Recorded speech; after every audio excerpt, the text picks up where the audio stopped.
recalls her pragmatism during an ill-conceived shoot for the Red Pony. She told me not to worry. She had contract right of approval over every publicity shot.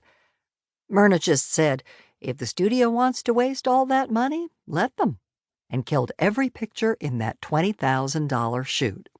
She has always been aware of a star's prerogatives, but belaboring them seems trivial to the daughter of pioneer cattlemen and legislators. Something basic, something involving courage and decency and modesty, is ingrained from a childhood spent in the sprawling Montana valley settled by her Welsh grandparents.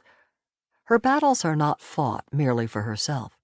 Her accomplishments are not measured by outward shows. Self-interest and ostentation embarrass her. During a visit to Hollywood in preparation for this book, we made a side trip to Montana. She had a bad cold on the day of our departure and regretted leaving her heavy clothing back in New York. I reminded her of the opulent mink coat she had just received for doing that What Becomes a Legend Most ad. The sender, to avoid the New York tax, had mailed it to her Los Angeles address. Well, my innocent reminder elicited the look of scornful incredulity Myrna usually reserves for bigots or rabid conservatives. How could her biographer, after years of friendship and months of intensive interviews, imagine that Myrna Loy would return to Montana flaunting $30,000 worth of black glamour pelts?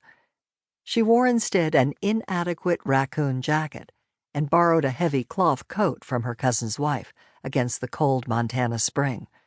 She's not a movie queen, you know, George Cukor admonished when I started this book. She's not that. She's a real personality. At Carnegie Hall, 2 hours of film clips and tributes from 60 years apprise a full house of her infinite variety as an actress and a woman. Her effervescent Nora Charles makes its expected impact. Her brittle Lady Esquith in The Rains Came, her quintessential post-war wife in The Best Years of Our Lives. Her alcoholic mother in From the Terrace astound those who think she is limited to comedy.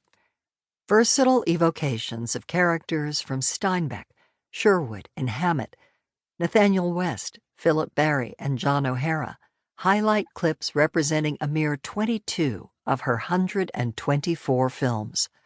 Only Lionel Barrymore and a few busy character actors can approach that number.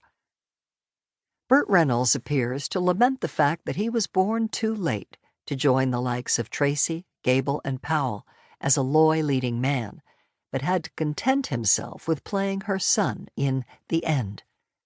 Sidney Lumet, who in 1981 directed Just Tell Me What You Want, her last feature to date, observes, Myrna is like all the great ones.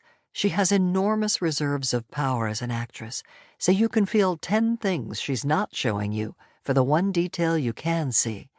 Both as a woman and as a performer, she has an incredible personal dignity. Lena Horne elaborates, I remember her both as a great star and a woman of accomplishment. She has pursued an extraordinary public career, and along with it, quietly, without fanfare, she lived a useful, purposeful life. She interrupted her career during World War II to work with the Red Cross.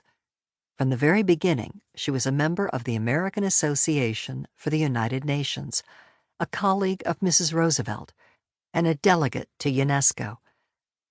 She was active in the National Committee Against Discrimination in Housing with my Uncle Frank Horne, who admired her commitment. She is dedicated, compassionate. To look like that and be like that, well, that's a great woman. I salute you, madam. They all salute her, lining the stage beneath those celluloid shades of her departed colleagues, lifting their arms and hearts to her. Sidney Lumet, Teresa Wright, Harold Russell, Sylvia Sidney, Tony Randall, Maureen O'Sullivan, Robert Mitchum, Lauren Bacall, Burt Reynolds, Lena Horne, Maureen Stapleton, Joseph L. Mankiewicz, and Lillian Gish. The audience, 3,000 friends and fans and strangers, stand and turn to applaud a radiant blur of bronze.